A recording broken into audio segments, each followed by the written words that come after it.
My dear lovelies, welcome back to E Vidyarthi. मैं हूं आकांक्षा, आपकी साइंस टीचर, और हम कर रहे थे क्लास 7 का बुक क्यूरियोसिटी का चैप्टर नंबर 10, जो कि क्या है, लाइफ प्रोसेस इन प्लांट्स। तो भाई प्लांट्स के जो भी एसेंशियल लाइफ प्रोसेस है वो हम पढ़ रहे थे।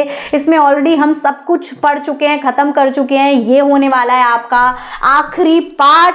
अब भाई हम बने हुए थे क्या, हम बने हुए थे एक मिस्ट्री सॉल्व करने वाले डिटेक्टिव, और मिस्ट्री हमारे लिए प्लांट थी, तो हम प्लांट की मिस्ट्री सॉल्व कर रहे थे। तो ये केस हमारा बस सॉल्व होने ही वाला है, क्योंकि ये चैप्टर खत्म होने वाला है। तो इसी के साथ हमारा एक केस भी यहाँ पर क्लोज हो जाएगा। तो अब तक हमने क्या क्या पढ़ा, फटाफट से क्विक फ्लैशबैक कर लेते हैं। तो सबसे पहले हमने ये जाना कि जो प्लांट होता है उसकी ग्रोथ के लिए क्या एसेंशियल चीजें होती हैं। उसको चाहिए सनलाइट, उसको चाहिए वाटर। उसके बाद हमने ये पढ़ा कि भाई प्लांट जो है अपना खाना खुद बनाते हैं, जैसे कि हम तो डिपेंडेंट होते हैं उन पे डायरेक्टली या इनडायरेक्टली, लेकिन वो अपना खाना खुद बनाते हैं by the process of photosynthesis. Photosynthesis के उनके लिए उन्हें क्या क्या रॉ मटेरियल चाहिए, उन्हें चाहिए सनलाइट, उन्हें चाहिए वाटर, उन्हें चाहिए कार्बन डाइऑक्साइड, उन्हें चाहिए क्लोरोफिल। तो भाई अब कार्बन डाइऑक्साइड और वाटर को वो लेते हैं in the presence of sunlight, और उनकी लीव्स में क्लोरोफिल प्रेजेंट होता है। तो इन सबको मिला के वो क्या बना देते हैं, ग्लूकोज बना देते हैं, और रिलीज करते हैं एज अ वेस्ट ऑक्सीजन।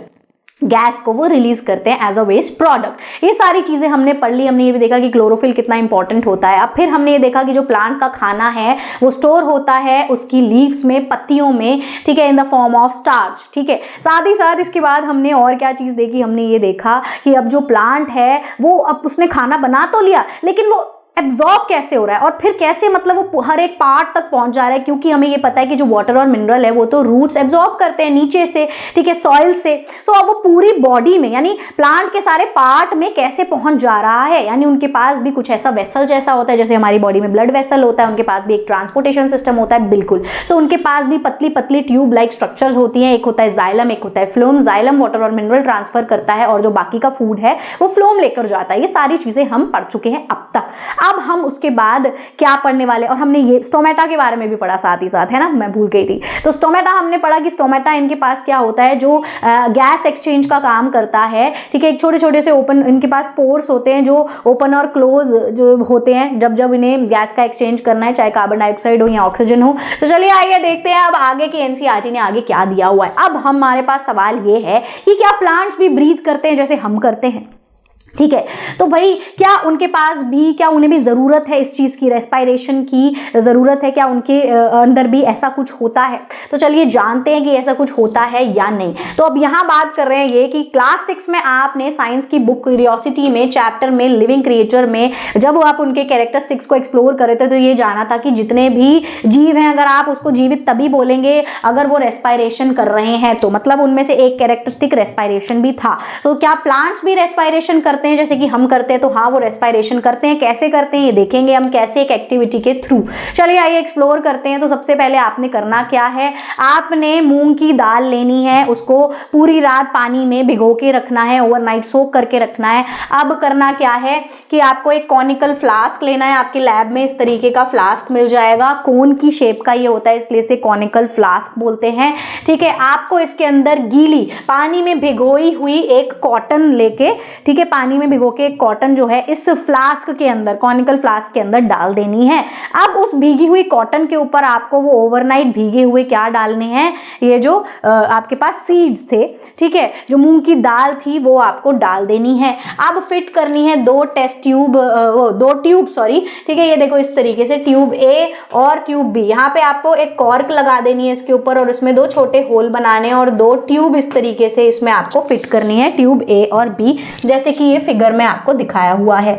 अब इसी के साथ अगर आपको आती है कोई दिक्कत समस्या पढ़ाई लिखाई में, तो करना क्या है, जाना है www.evidyarthi.in पर और कर लेना है फ्री डाउनलोड। चाहे आपको करनी हो एमसीक्यू की प्रैक्टिस या चाहिए हो एनसीईआरटी के सॉल्यूशन चाहते हैं अगर आप अपनी ही बुक पीडीएफ फॉर्म में, वो भी मिल जाएगी। वीडियोस आप देख ही रहे हैं। इसी तरह से आप किसी भी क्लास में किसी भी सब्जेक्ट में जाकर समरी नोट्स बने बनाए देख सकते हैं, मिल जाएंगे आपको सब कुछ यहीं पर। ठीक है, तो आपको बस करना क्या है, आपको वेबसाइट पे जाना है, उसके बाद अपनी क्लास और सब्जेक्ट सेलेक्ट करना है, और जो चाहिए वो लिख देंगे, मिल जाएगा। तो वीडियो पूरी देखने के बाद करेंगे डाउनलोड। वापस आ जाते हैं एक्टिविटी की ओर। Leave it undisturbed for 24 hour. अब आपने जो ये पूरा सेटअप लगाया है कॉनिकल फ्लास्क वाला, इसको 24 घंटे के लिए घर में एक डार्क जगह में, अंधेरे में छोड़ देंगे। अब आपने लेनी है फिर 2 टेस्ट ट्यूब्स और उसको भर देना है लाइम वाटर से। ये इस तरीके से आपको 2 टेस्ट ट्यूब लेनी है, इनको इनके अंदर डाल देना है चूने का पानी यानी कि लाइम वाटर। ठीक है, अब आपने करना क्या है कि भैया ये इस तरीके से इसके अंदर एक ट्यूब लगाई हुई थी, ऐसे ही इसके अंदर भी आप कॉर्क लगाएंगे और इसके अंदर भी ट्यूब लगाएंगे। अब ये जो दोनों ट्यूब होंगी इसको रबड़ की एक पाइप से आपस में कनेक्ट कर देंगे, जोड़ देंगे इस तरीके से। और अब ऑब्जर्व करेंगे केयरफुली कि आप कोई कलर का चेंज देख रहे हैं, तो आपको बिल्कुल मिलेगा कलर का चेंज किसमें। ठीक है, आप देखोगे कि लाइम वाटर जो है वो मिल्की क्लाउडी दिखने लगा है दोनों ही टेस्ट ट्यूब में। So why does the lime water turn milky in the test tube connected to the flask? ऐसा क्यों हुआ? अब भाई जो आपने फ्लास्क से टेस्ट ट्यूब कनेक्ट करी थी, क्यों उसका लाइम वाटर जो है मिल्की होने लग गया है? Lime water turn milky due to the presence of more carbon dioxide in the flask. So lime water इस वजह से मिल्की होगा क्योंकि वहां पर क्या है, प्रेजेंस है कार्बन डाइऑक्साइड की फ्लास्क के अंदर, इस वजह से ऐसा हो रहा है।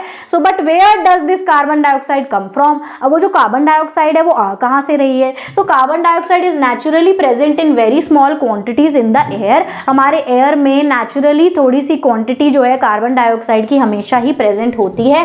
सो फ्लास्क के अंदर एडिशनल कार्बन डाइऑक्साइड आ गई है, is produced by the seed, जो सीड प्रोड्यूस कर रहे हैं क्योंकि वो रेस्पायरेशन कर रहे हैं, वो रिस्पायर कर रहे हैं, वो और एक्सेस कार्बन डाइऑक्साइड को एयर से खींच रहे हैं। ठीक है, इस वजह से ऐसा हो रहा है। तो इसी के साथ ये देखिए, ये हमारा एक्सपेरिमेंट था फ्लास्क विद जर्मिनेटेड सीड वाला। ड्यूरिंग रेस्पायरेशन ग्लूकोज का ब्रेक डाउन होता है in the presence of oxygen. ठीक है, release carbon dioxide, water and energy, ये हमें पता है। सो इसकी वर्ड इक्वेशन कुछ इस तरीके से बनेगी। प्रोसेस ऑफ रेस्पायरेशन कुछ इस तरीके से होता है। ये देखिए, ग्लूकोज जो है, glucose plus oxygen gives us carbon dioxide, water and energy. ठीक है, समझ आ गया। तो इसी के साथ हमारा जो ये केस है वो हो जाता है सॉल्व, यानी कि हो जाता है क्लोज। चैप्टर यहाँ पर पूरी तरह से फिनिश हो चुका है, पूरा हम समझ चुके हैं लाइफ प्रोसेस इन प्लांट्स क्या होता है। इसी के साथ फिर मिलेंगे अगली वीडियो में। Thank you so much for watching. I hope आपको पूरी वीडियो अच्छे से समझ आई, पूरा चैप्टर अच्छे से समझ आया। अगर कोई भी डाउट है तो कॉमेंट बॉक्स में मुझे लिख के बता देंगे। फिर मिलेंगे अगली वीडियो में। Bye bye cuties. अगर वीडियो अच्छी लगी है तो लाइक, सब्सक्राइब एंड शेयर।